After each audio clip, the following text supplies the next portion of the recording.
윤석열 대통령 vs 한동훈 법무부 코믹 대결. 뻔한 판결.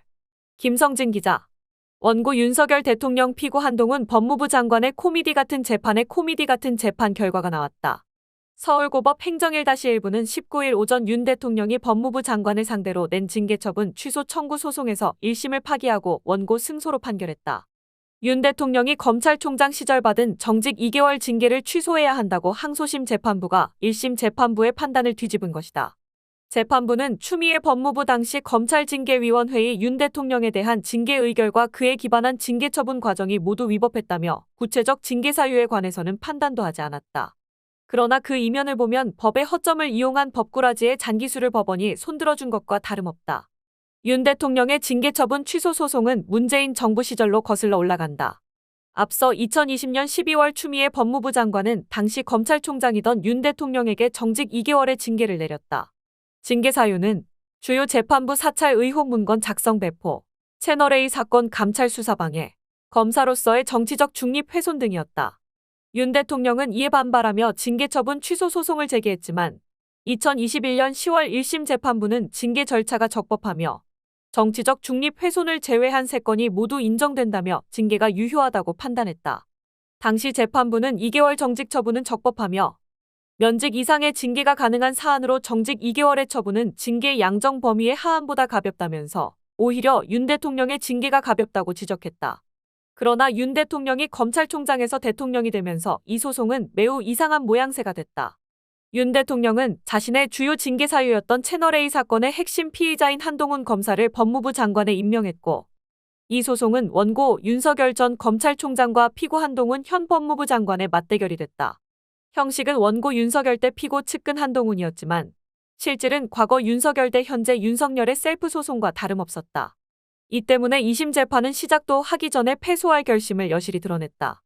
윤 대통령을 처벌할 의지가 전혀 없는 한동훈 법무부는 1심 승소를 이끈 변호사들을 해임하고 준비기일을 연기하는 등 파행을 빚었다. 변호인도 법무부 장관의 지시 감독을 받는 정부법무공단 소속 변호사로 교체했다.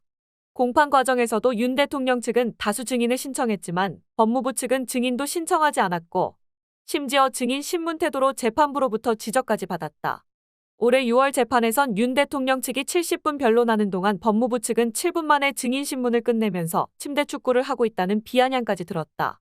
무대, 연출, 조명부터 주 조연까지 짜여진 각본대로 움직인 듯한 블랙 코미디의 결론은 뻔했을지도 모른다.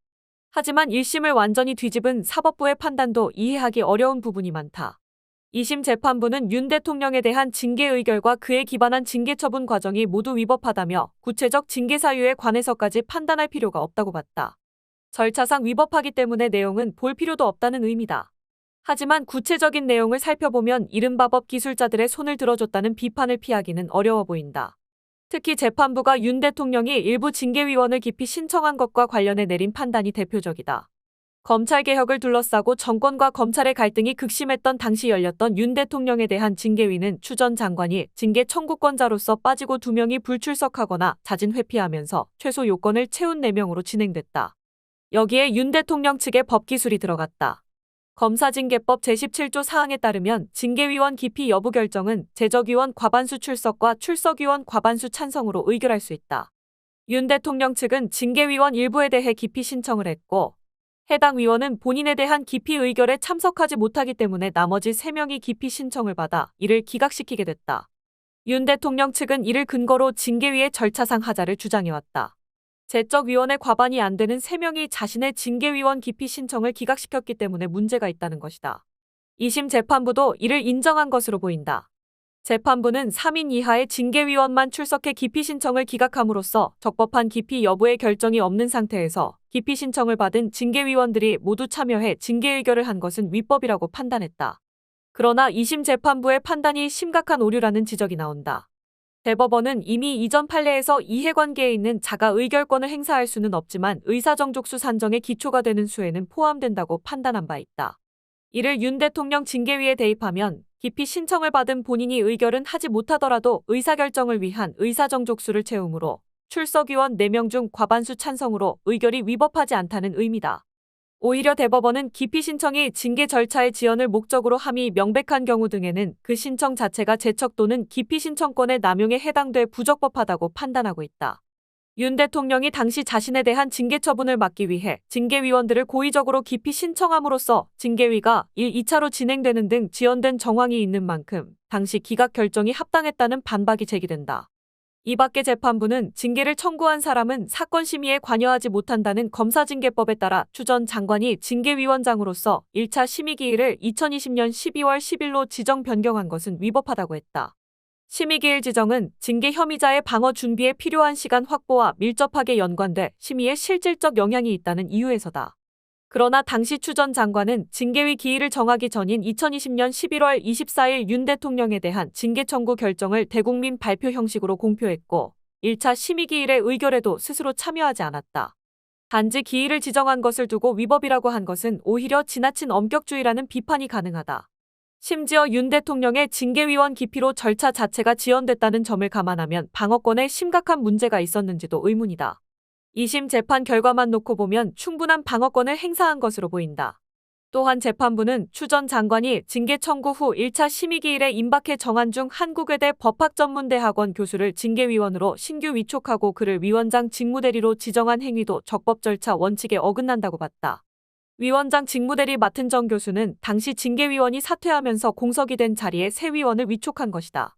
적법한 징계 절차를 위해 공석위원을 임명하고 검사징계법에 따라 위원장이 반드시 의결에 포함되어야 하는 만큼 신속하게 위원장 직무대리를 정한 것이 위법이라는 지적도 납득이 어려운 부분이 있다.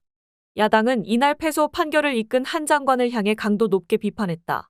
더불어민주당 검찰독재정치탄 앞대책위원회는 공사 구분을 망각한 한동훈 법무부의 패소할 결심이 끝내 고약한 결실을 맺었다며 윤 대통령의 검찰총장 시절 저지른 권한 남용 범죄를 덮기 위해 한 장관이 또 다른 권한 남용을 저지른 꼴이라고 했다. 대책위는 한동훈 법무부는 피고의 지위를 망각한 채 패소할 결심을 굳힌 듯한 행동을 이어갔다며 1심 소송을 승리로 이끌었던 변호인들을 법무부 장관의 지시 감독을 받는 정부법무공단 소속 변호사로 교체한 것이 대표적이라고 지적했다. 그러면서 징계소송에서 패소의 윤석열 사법 리스크를 해소하는 것이 여당 비대위원장으로 지명되기 전 한 장관의 마지막 임무였느냐면서 어떤 이유에서이든 국민이 부여한 장관으로서 권한을 그야말로 사적으로 남용한 것임을 분명히 경고한다고 했다. 추 전 장관은 페이스북에서 한 장관을 향해 참 재판쇼도 잘한다며 패소할 결심 시나리오, 연출, 배우로서 연기 모두 마치느라 수고하셨고 정치 무대로 이동할 일만 남았다고 쏘아붙였다. 그러면서 두 눈 뜨고 있는 국민을 직면해서 쇼가 안 통한다는 것 실감하셔야겠다고 덧붙였다. 한동훈 법무부 장관에 대해 패소할 결심이 아니라면서 즉시 상고하라는 비판도 이어졌다. 민주당 박성준 대변인은 서면 브리핑을 내고 패소할 결심이 아니라는 한동훈 장관의 발언은 대국민 말장난이었냐며 누가 보더라도 한동훈 법무부 장관이 의도한 고의적인 패소라고 비판했다. 박 대변인은 법무부가 패소할 결심이 아니라면 즉시 상고해 윤석열 전 검찰총장에 대한 징계가 정당했음을 재판부 앞에 입증하라며 그렇게 하지 않는다면 한동훈 장관이 내뱉는 사법정의는 권력자를 보위하기 위한 가짜 정의일 뿐이라고 비판했다.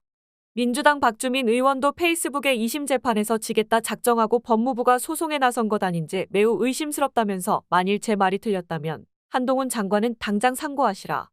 그렇지 않다면 패소할 결심이 사실임을 인정하는 것이 될 것이다라고 적었다.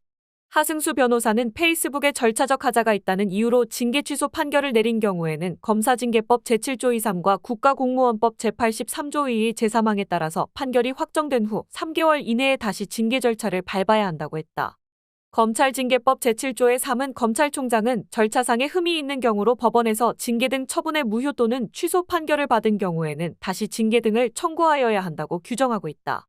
또 국가공무원법 제82조 2 제3항은 징계위 구성 징계의결 등 그 밖의 절차상의 흠을 이유로 법원에서 징계 처분 등의 무효 또는 취소의 결정이나 판결을 한 경우 판결이 확정된 날부터 3개월 이내에 다시 징계의결 등을 요구할 수 있다고 돼 있다.